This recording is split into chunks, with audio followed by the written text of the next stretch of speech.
কৰাই তেওঁলোকক চাৰ্জশ্বিট দাখিল কৰি তেওঁলোকে পানিছমেণ্ট পোৱাৰ ব্যৱস্থা কৰিব লাগে। কিন্তু সেইটো আকৌ তেওঁ বেবেৰ বাং ইফালে গৈছে সিফালে গৈছে, ইটো আজি ৰাতিপুৱা এটা কৈছে আবেলি এটা কৈছে, কোনো মাই বাপ নাই। তেওঁ কোন দিশত অসমবাসীক লৈ যাব খুজিছে সেইটো। আৰু চাওক, তেওঁ জুবিনৰ প্ৰতি যদি অকণমানো সদ্ভাৱনা থাকিলেহেঁতেন, SOP জাৰি কৰিছে বাৰু সেইটো চেণ্টিমেণ্টেল যে ঠিক আছে তোমালোকে বেয়া কাম কৰিছে, এইখিনিতো ৰোধ কৰিব পাৰা। পুলিচক প্ৰশাসনক জনোৱা যে কোনো যাতে সেই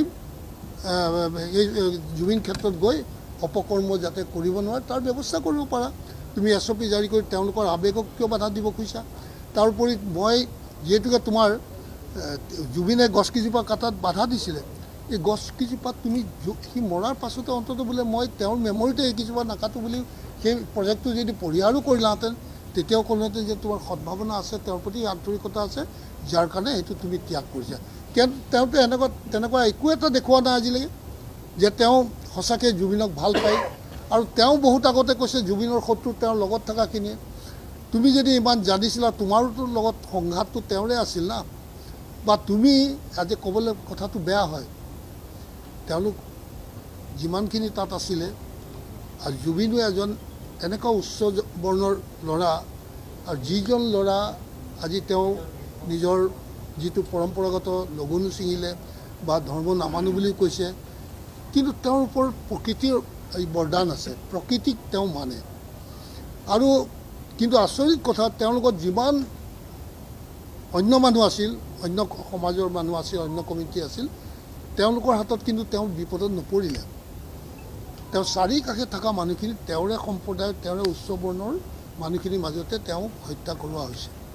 এইটোতো এটা বৰ দুখ লগা কথা। আৰু এইটোও ঠিক যে আজিলৈকে উচ্চ বৰ্ণৰ কোনো ব্যক্তিয়ে আজি জুবিন গাৰ্গে যিমান ডাঙৰ সন্মান পাইছে কোনেও পোৱা নাই।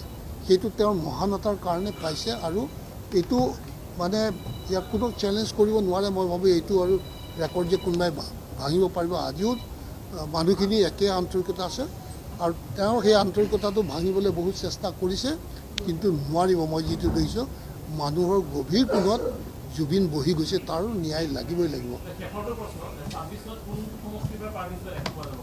কাক মই এতিয়াও ক'ৰবাৰ পৰা খেলিম বুলি মই কোৱা নাই। মই মোৰ পলিটিকেল এম্বিশ্যন ক'ৰবাত কিবা কয় বেলেগ কথা, কিন্তু মই যে সেইটো লক্ষ্য কৰি পেলাই আহিছোঁ এনেকুৱা নহয়। মই একো নহ'লেও মই কৈছোঁ ন, মই ইয়াত কাম কৰিব আহিছোঁ, মোৰ অসমৰ কাৰণে কাম কৰিব আহিছোঁ, দলটোৰ কাৰণে কাম কৰিব আহিছোঁ। কিবা পদবী চদবী কিবা ল'বৰ কাৰণে অহা নাই। হ'ব আৰে সেইটোতো অভাৰচিয়ৰ আহিব বুলি, কেনেকৈ নাহিব বুলি ভাবিব? মানুহে এতিয়াও ভয় খাই সি আহি যায় নেকি, সি আহি গ'লে যে কি হ'ব? গতিকে সেইটো কথা মানুহে ভয় খাই আছে। কিন্তু মোৰ বিশ্বাস যে মানুহে অলৰেডি যিখিনি শক্তিৰ ওপৰত তেওঁ ভৰসা কৰি ২৬ৰ দেওনা পাৰ হ'ম বুলি ভাবিছে, সেইখিনি মানুহে কিন্তু ইতিমধ্যে প্ৰতিক্ৰিয়া প্ৰকাশ কৰিছে ৰাজহুৱাভাৱে।